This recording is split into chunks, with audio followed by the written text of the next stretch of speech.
or riding. But in the normal times you shall commemorate God according to his teachings.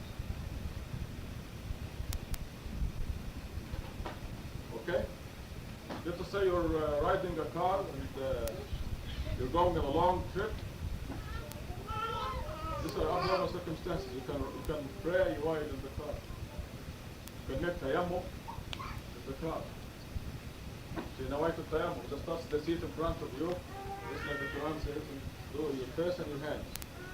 And then you do the prayers moving your head. You can have an imam in the car.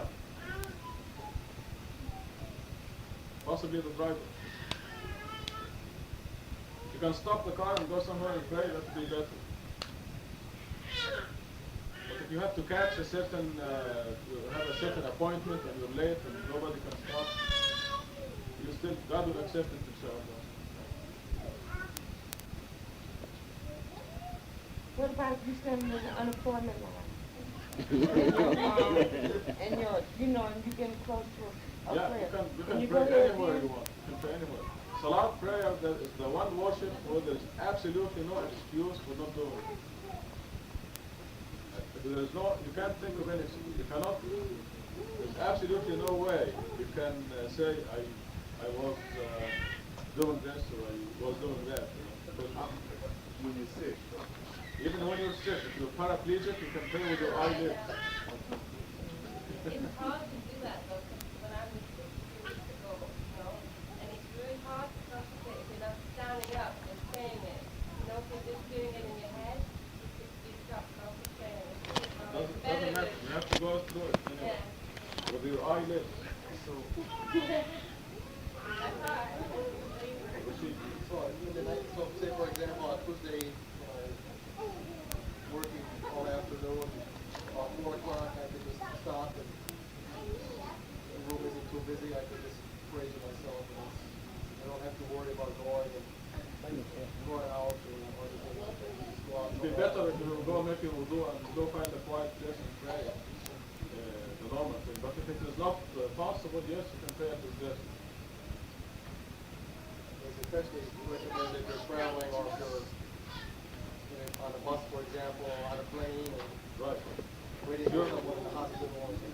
See, the 239, the verse is very wide, It says, under abnormal circumstances. And you are the one who can judge what you can or cannot do.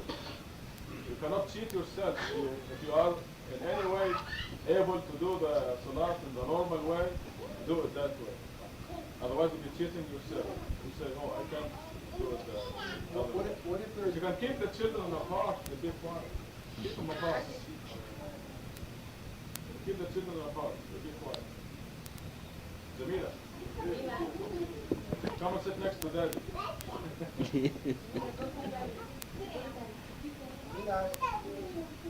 Jamila.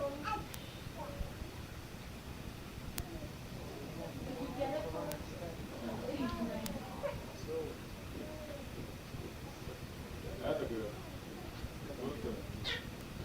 You know, children when together they make noise. On the next subtitle, that's not my section, but just want to point out that the Quran goes out of its way to guarantee the rights of the women.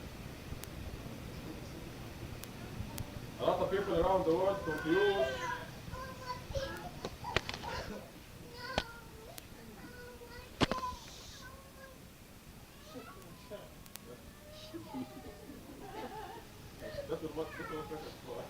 What I can make it for. Come here, Aisha. Come here. Come here, Aisha. People around the world are confusing the traditions that are dominant in the Islamic world with what the Quran does. There's a big rumor that Islam oppresses women, but the opposite is exactly true. As you see here, there's alimony for widows and divorcees is a Quranic injunction. So who wants to take the next 3 verses? The 2, you want to take it? Those among you who die and leave widows behind, shall bequeath enough support for the widows to last them 1 full year, provided they choose to stay in the husband's household. If they choose to leave, then you incur no sin by letting them do whatever they wish, so long as they maintain righteousness. That is all might be wise. For the divorcees, equitable alimony shall be provided. This is an incumbent duty upon the righteous. God thus explains the regulation for you that you may understand.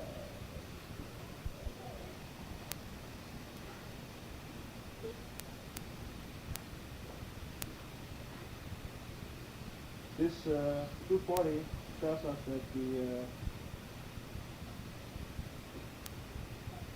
the widows that whose husband is dead,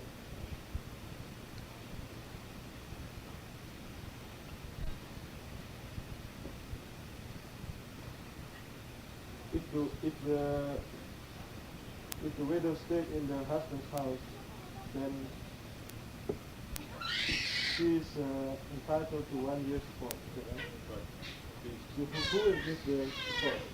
From The husband will have to make sure that he's leaving enough support for the widow, for his widow or widows, that will last 1 year. Support them for 1 year. That besides their share of the estate, Yes. that's like, Well, unless the share of the estate will guarantee that, you just have to see to it. could this be what it says, talks about dividing the estate after, a special bequeathal? Like a special, Well, the widow is supposed to get 1/4 of the estate. The widow is supposed to get 1/4 of the estate. But what if they choose to leave the house? If they get married, then they don't need, leaving the household means she wants to go back to her father's house or wants to remarry or something. She wants to give up that bequeath. It's kind of alimony. That's why I call it alimony. It's a kind of support.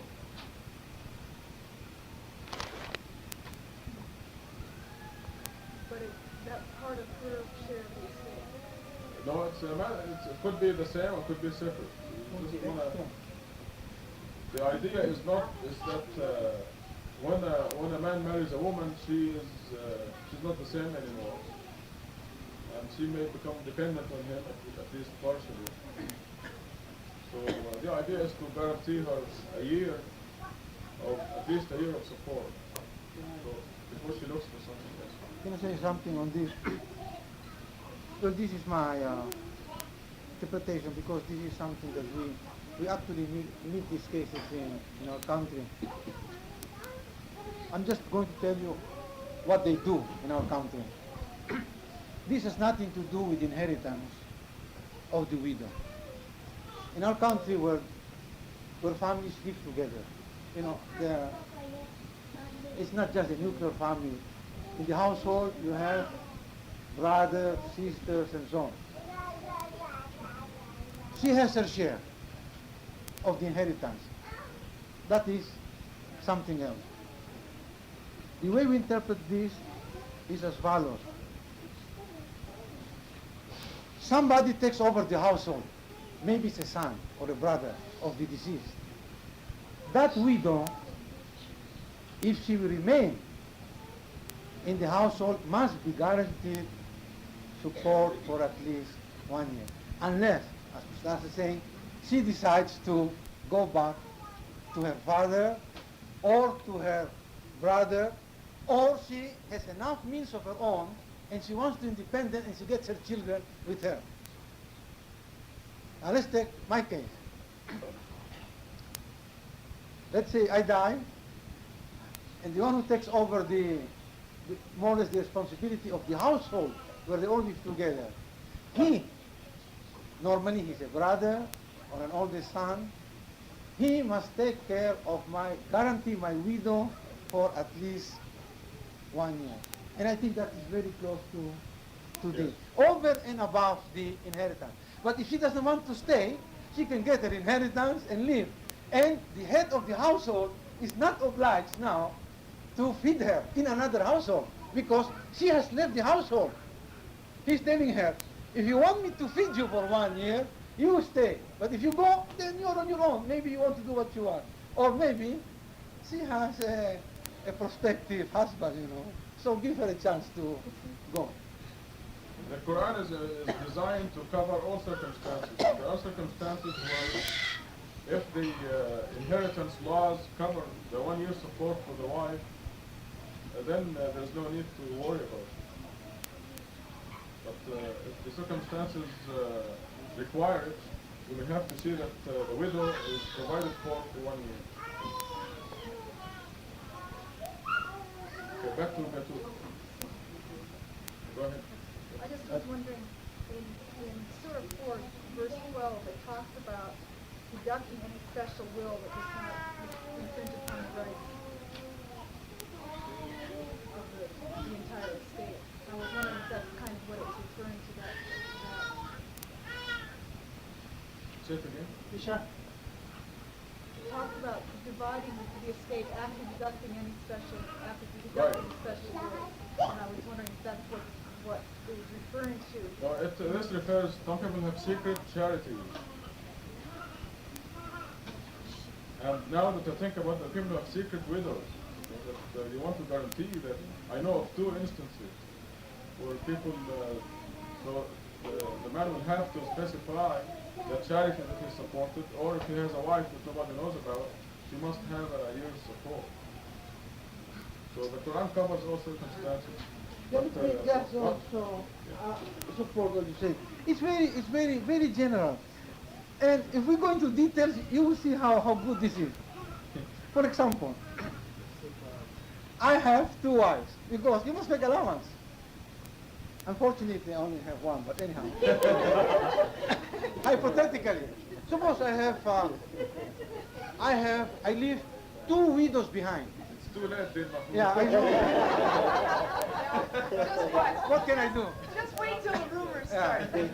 You know who has 2 Yeah. wives. Suppose I leave 2 widows behind. This might apply only to one of the widows. For example, if widow A has no children, but widow B has children, and the children will take over the household. So maybe widow 1 does not want to stay in that house. She wants to go back to her father or to her brother. Because this case will not happen to widow 2. Widow 2 would like to stay in that household. So it's not a problem for widow 2. It might be a problem for widow 1, maybe, inshallah, widow 3 and widow 4. No, it's a very, very interesting phenomenon. It makes allowance for those who want to leave the household. But if a man has only 1 widow, and that widow is with the children take over the household, then this need not be applied, because she will always stay with her children. That is her household. So that takes care of more than 1 wife. It's general enough to take. How the inheritance was divided when there Any was more person than that you 1 can, wife. any person that you can call a widow has to just provide support for 1 year if they need it. Yeah. Just to guarantee their support. But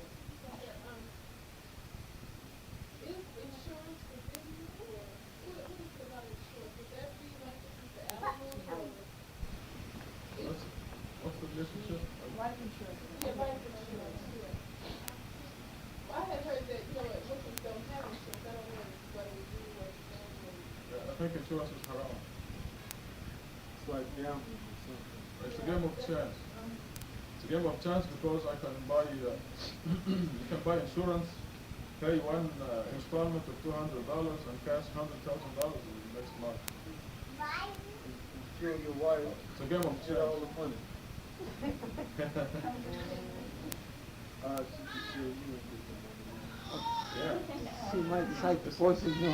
That fellow who put cyanide in his wife's Yeah. food, he was buying insurance for her a month before. So And the other one in just in Tucson. When you in Tucson, this lady, she shot her husband in the office parking lot, and she had the cheek to demand Yeah, then sure. the insurance of 250 or so. Very well planned. Now, I don't know if I don't need to go, but in Islamic law, at least in the Philippines, this woman cannot inherit one single cent from the man she killed. She cannot. His brothers, his children can inherit, but the person who kills such a man, she cannot accept it. No judge in the Philippines. That's a little bit worse than divorce. So, It's not a divorce then, you know. It's a little bit worse. So she's not his wife anymore. This is probably too far, but what about if the insurance is mandatory? Car insurance is not mandatory. all government insurance. Okay, on the mandatory insurance, folks, if you have a question about it, here's what I'm going to do, but I don't know, don't hold me legally responsible for it. They started January 1st by demanding that you have a notarized affidavit that you sign a paper saying that you are insured. But they found that it is too much work, and now the law is that all you need is sign a paper saying I am insured. Now I will go and I will sign a paper that I am insured with Allah. And if they want Allah's phone number, I have no Now if they catch me later on and they say, hey, you don't have insurance, this is perjury or something, I'll prove to them that I have insurance with Allah. And this was the code, the American code will come handy. If they have the time to listen, I will show them. Because we do have insurance with Allah. And it is the best insurance in that you do not have accidents. Alhamdulillah. I have to say Alhamdulillah because I don't want to go out there and have an accident later on this year. But this is the difference between God's insurance and the insurance company's insurance.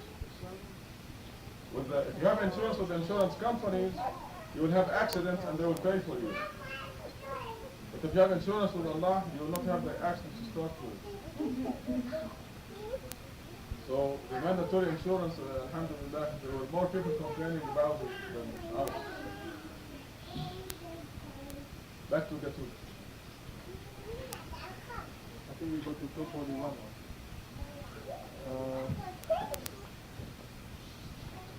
So the alimony is actually here, you know that the alimony is should be provided In Islamic law. in Islamic law. But about the amount, The amount is really depends on how much you can afford, how much the husband can afford. So it's left up to you. But for the divorces, equitable alimony shall be provided. This is an incumbent duty upon the righteous.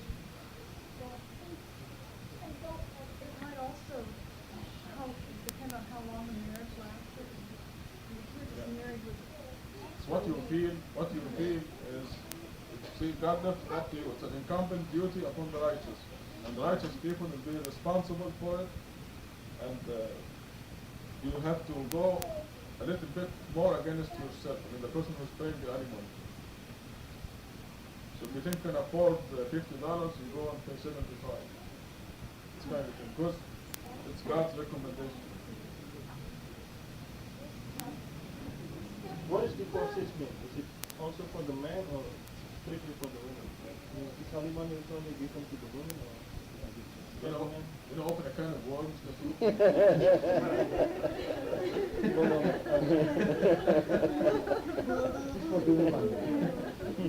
No, this is for the women. It's because the Arabic shows the feminine, divorced women, divorcees. Is the man called divorcee also? Yeah. Uh-oh. May I, Then in my next translation I will say divorced women, because the Arabic is very specific. may I mention something about also the Islamic spirit? Actually, in many cases, Islam discriminates against the men, quote unquote. It's in favor of the woman. I'll explain why. said it's rightful, that's You're right. That's what I'm saying. Divorce here has to refer only to women, cannot be a man. Because the one who pronounces the divorce is the man.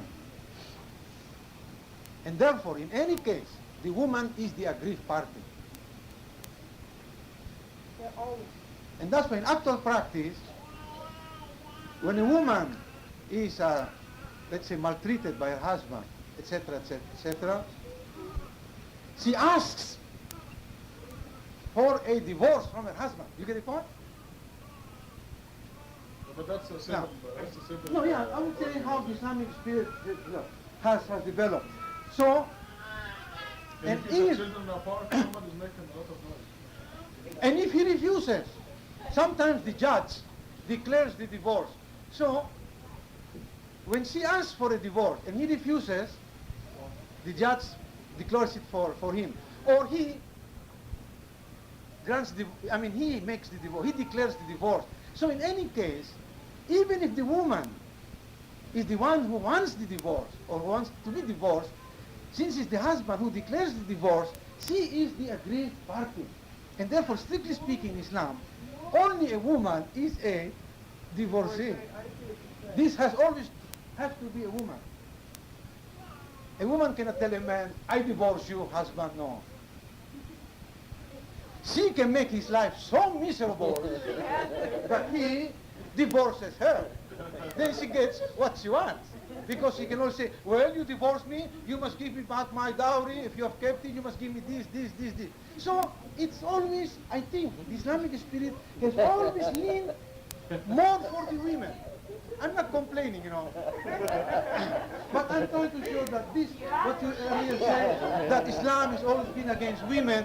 I don't know, this has been a black propaganda against Islam. And let me mention, the idea of inheritance was only found in England. Women began to inherit in England only in the last century. And this is, how old is this book? Inheritance for women is found as early as 1,400 years ago. It took the West 100 years. Not only that, even the other men were discriminated because only the oldest one gets it. Right, that's right. So they discriminate against women and the younger brothers. Well, I'm sorry. So I think we're the thing against them has got the, where Islam got the bad press and got being against them, it certainly wasn't the Quran, but from the Hadith and the Sunnah. No, And they don't even know the common difference. law. People don't know the difference. Common law. Urf. Traditions from Satan. From Satan, yeah. Satan realizes that the woman is half the society, even more than half. More Actually. than that. The women raise the children. Women are more than half the society. And Satan made them a target. He doesn't want them to go to the Friday prayer. So there are hadiths against the women going to the Friday prayer. He doesn't want them to go to the mosque. He doesn't want them to pray when they have menstruation. He doesn't want them to fast when they have menstruation. So Satan concentrated on the women. But the Quran is clearly guarantees the women's right. You may find it interesting to that my understanding of the Quran is that the woman can also divorce the man. This is my understanding. My understanding is marriage is an agreement between two people. The two people are married for as long as both of them agree that they are married to each other. If one party, either the man or the woman, decides it's over, it's over. This makes it illegal.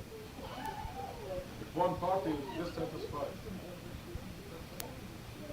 But the traditions back home have been for a long time that only the man can say, I divorce you. And she's divorced.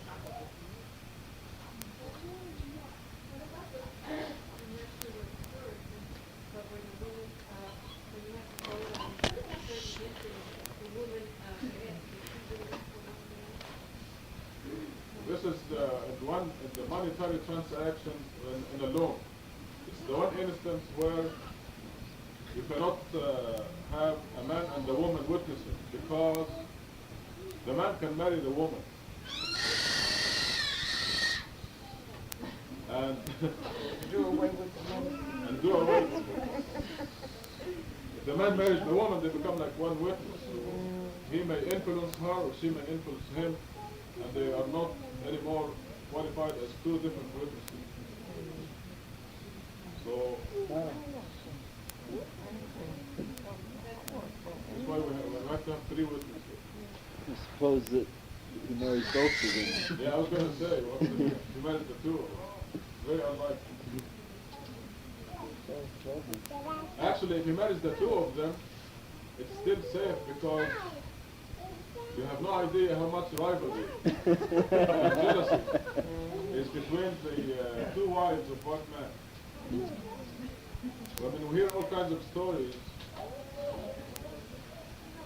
If you read Sinabad wrote a book about Iranian society and the rumors about wives killing the children of the other wives and so forth, right?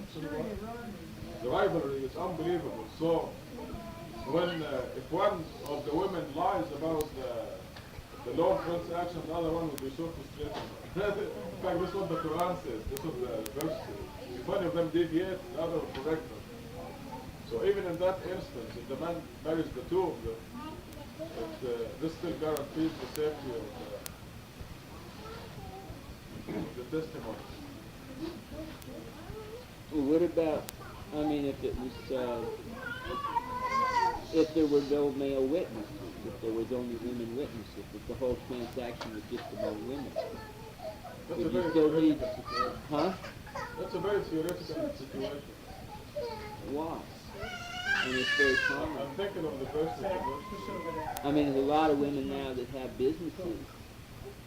You know, that's back, that's one of the biggest things they were talking about on the radio and TV. One of the fastest growth number of women is with run a business. And I guess all things But the verse says you have two male witnesses, or one male and two female. So I'm sure you can find a man.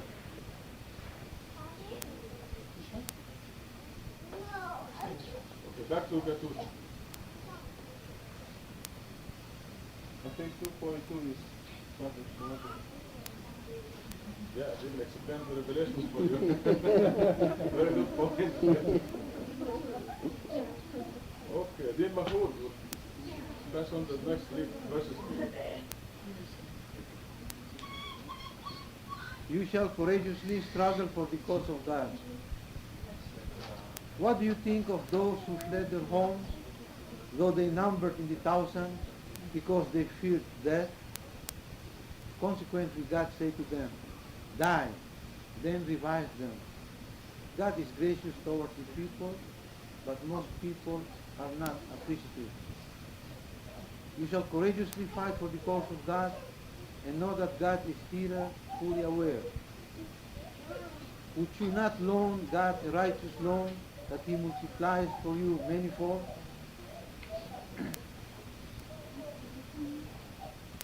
Well,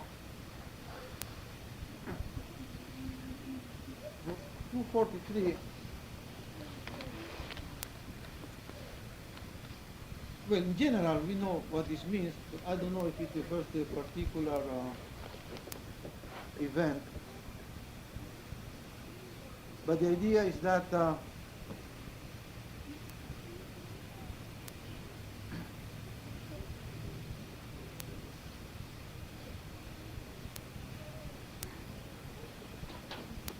I was thinking that we have to die sooner or later. And this refers to, as I say, I don't know whether it's historical or in general, that these are people who flee from their homes, and they are by the thousands, and they fear death. Well, anyhow, they fear death, they leave their house, but in any case, Allah made them die, so they cannot forestall death. Now, regarding the reviving them, this could mean, in any case also, man will be recreated. but that would be on the day of judgment. But in the very act of creating man, or giving him a second creation, giving them, mankind, a second creation, it's still a form of graciousness towards them. And people do not understand why Allah has to judge mankind, why Allah has to revive us after death and judge us.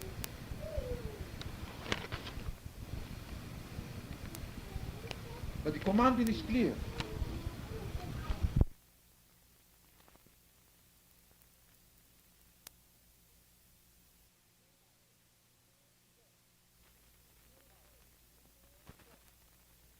Fight.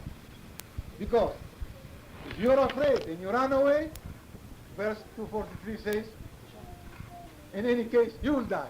And Allah can make you die. So if you're going to die, might as well die. This pragmatic. Might as well die in a good cause. And what cause is better than that of Allah? No, this is, I've seen this. I've seen people fight for Islam, and really, I've seen them die in actual struggle. Would you not loan God a righteous loan, that He multiplies for you manifold? Again, this is general, but let me make it specific. If you are willing to give your life for the cause of Allah, this is like a loan. He will give you a better life in the hereafter. And certainly, the substitution of a good life in paradise is much better. It's a multiplication of the highest order than the kind of life that is short, sad, and sometimes very difficult for all of us.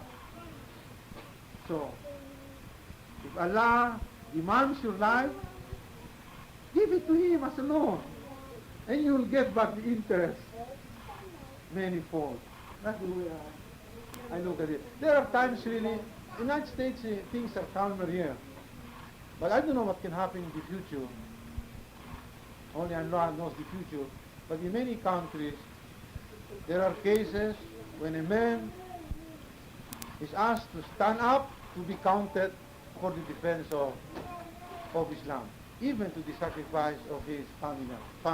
It's hard to talk like this, but I've seen people who have died for the cause of Islam, and they live in the memories of many of us. And we wish, hope, and actually deep enough we believe that people like that are really martyrs, and they deserve paradise. Doesn't it say something similar that you guys jihad for Islam? Yeah, this is what that's what I'm suggesting. Yeah. That's what I like. Well, you see, when you come to La ilaha illallah, people will declare war on you anyway. You bet.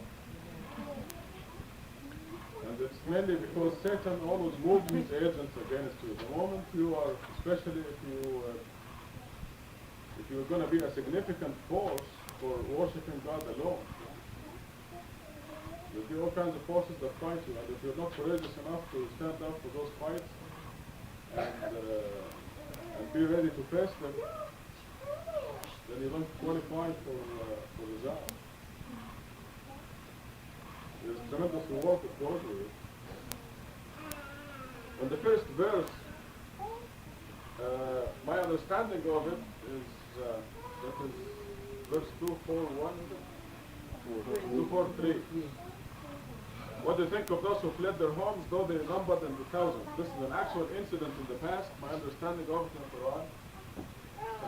People who believed in God, and there were other people who didn't like it. Just the way it is happening today. So they went to attack those people, and they didn't want to stand up for them. They fled their homes. And my understanding of the Quran, this is one of the incidents where God actually made them die, so they see that death is nothing. It's not that horrible. And then God revived them, and He made them aware that they were dead. they experienced death and they were revived. So the lesson here was that God wanted them to show them that death is nothing to be feared or nothing to worry about. What is that event that you're describing? This is what the verse says. Oh, you mean that's the way you understand it? You mean This is what the Quran says. yeah. The Quran says they were afraid of death, so they fled their homes. They didn't want to die. So God made them die and then revived them. There are a few instances of death and resurrection in Quran. First, the man who was passing by a community that was a ghost town, and he said, how can I revive this after it's so wiped out? So God put him to death for 100 years, and then revived him. That's one instance. The other one, right, exactly. The other one is the people of the cave, who were dead for 309 years, and then revived. And this is the third instance. Yeah. Pardon?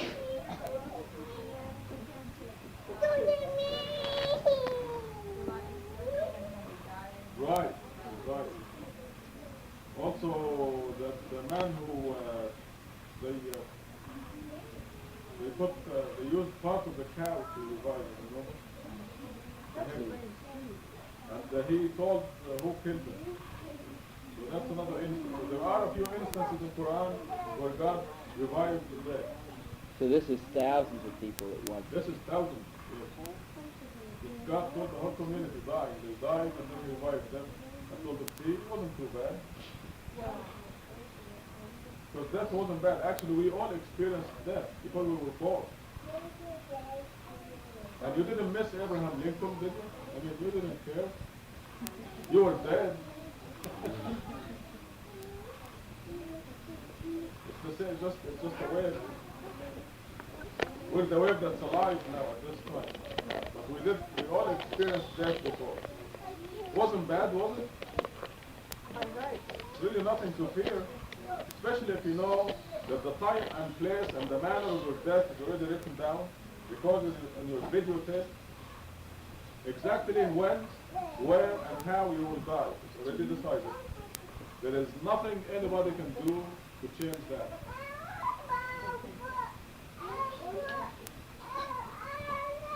Nothing. Aisha, come here. Come to the imam.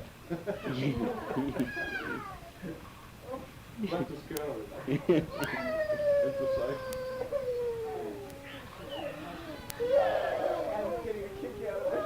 So 244 says, you shall courageously fight for the cause of God and know that God is here, fully aware.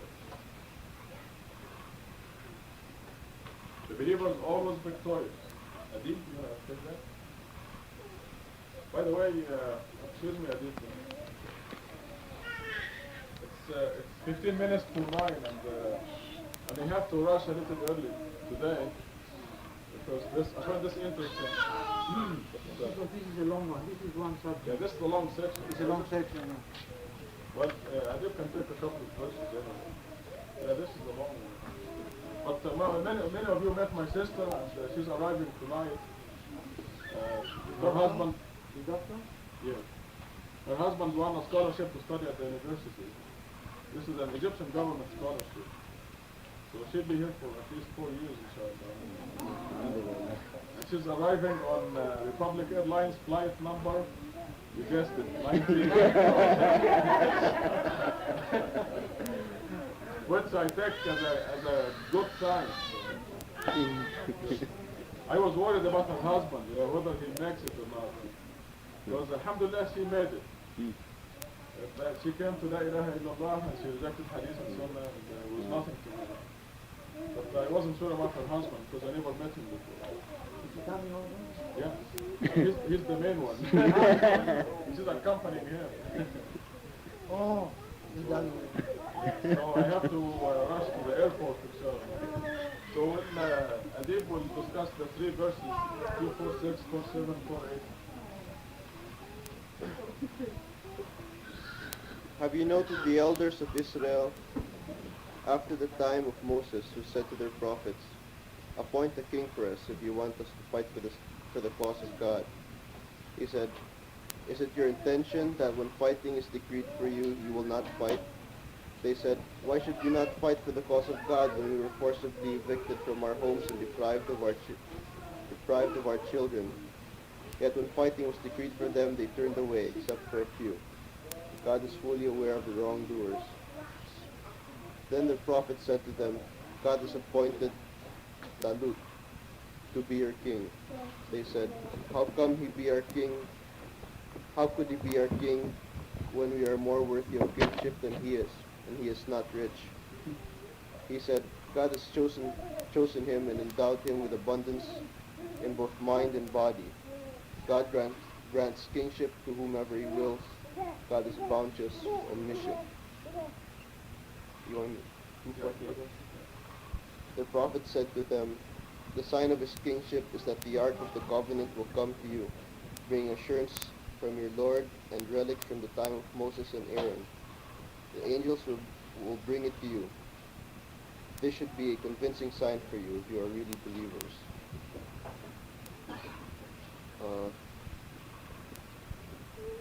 One of the points I think discussed here is that material wealth is not the criterion for God's choosing a person for a certain mission. It's also a description of people who might say things without actually meaning it, saying things hypocritically. Like these people who said they would, why wouldn't we fight for God when, but actually, they some of them didn't, or many of them didn't.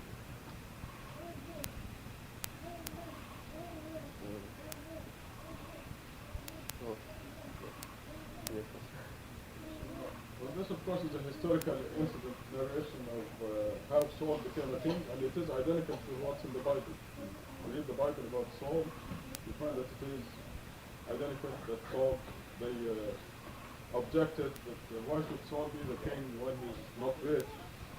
Because to them, material wealth is the most important thing, and what distinguishes a person from another. But the criterion for distinguishing among people as far as God is concerned is righteousness, as you know. And also the fact that he was taller. The Bible says he's a head taller than any of you, this kind of thing. So the story here is identical to what we see in the Bible.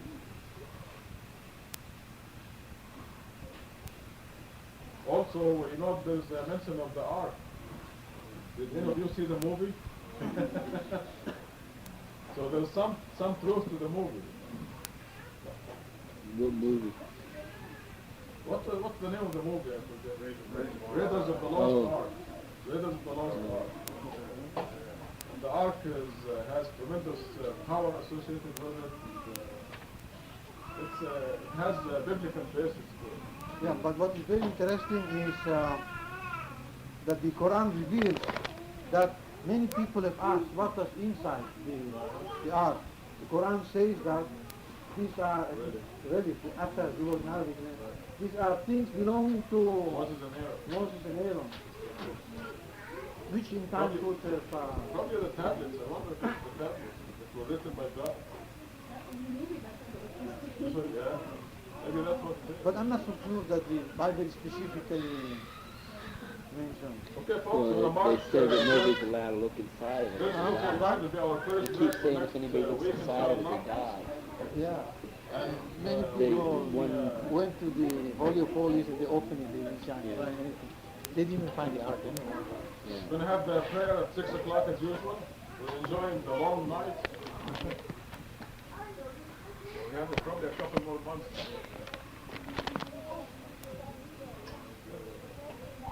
Just pause and then pray Isha. We have our Fateha. Bismillahirrahmanirrahim. Alhamdulillahi Rabbil Alamin. Ar-Rahmanir-Rahim. Maliki Yawmiddin. Iyyaka na'budu wa iyyaka nasta'in. Ihdinas siratal mustaqim. Siratal ladzina an'amta 'alaihim ghairil maghdubi 'alaihim waladdallin. Congratulations.